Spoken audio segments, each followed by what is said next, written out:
ফেসবুকে কিন্তু আমরা আরেকটি নতুন আপডেট দেখতে পারতেছি।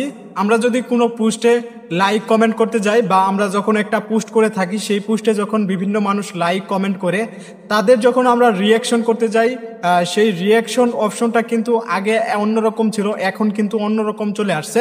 আপনারা মোবাইলের স্ক্রিনে দেখতে পাচ্ছেন, আপনারা যে কমেন্ট করছে বা আপনি যাদেরকে কমেন্ট করছেন বা আপনার পোস্টে যারা কমেন্টস করেছে, সেই কমেন্টসের লাস্টের দিকে, লাস্ট কর্নারের দিকে কিন্তু একটি লাইক বাটনের মতো আইকন রয়েছে। সেখানে আপনি ক্লিক করলেই কিন্তু সেই কমেন্টটা আপনি লাইক করে দিতে পারেন, বা আপনি সেখানে চাপ দিয়ে ধরে থাকলেই কিন্তু বিভিন্ন ধরনের রিয়াকশন আপনি সেখান থেকে দিতে পারবেন, কেয়ার চিহ্ন দিতে পারবেন, ওয়াও, তারপরে বিভিন্ন ধরনের যে রিয়াকশনগুলো আছে সেখানে কিন্তু আপনি সেগুলো দিতে পারবেন। তো আগে কিন্তু এরকম ছিল না।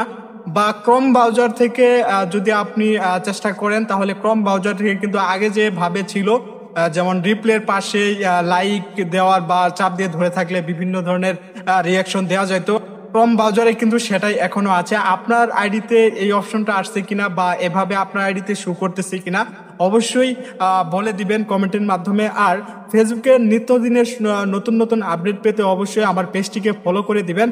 আর ফেসবুক কিন্তু বর্তমান সময়ে অনেক নতুন নতুন ফিচার বা অনেক নতুন নতুন সেটিং, নতুন নতুন নিয়মকানুন, নতুন নতুন বিষয় অ্যাড করতেছে। তাই অবশ্যই আপনারা ফেসবুকের সকল গাইডলাইন সম্পর্কে ধারণা নিয়ে ফেসবুকের সকল নিয়মাবলী মেনে নেওয়ার চেষ্টা করবেন। এবং কি ফেসবুক যে রুলস সৃষ্টি করে দিয়েছে, প্রত্যেকটা সেক্টরেই কিন্তু একটা নিয়ম থাকে, একটা রুলস থাকে, সেই নিয়ম এবং কি সেই রুলস আপনি মেনে চলার চেষ্টা করবেন, তাহলে কিন্তু আপনার এখানে কোনো ধরনের কোনো সমস্যা হবে না। তো আজকের ভিডিওটি এ পর্যন্তই। ভালো লাগলে লাইক করুন, শেয়ার করুন। ধন্যবাদ সবাইকে।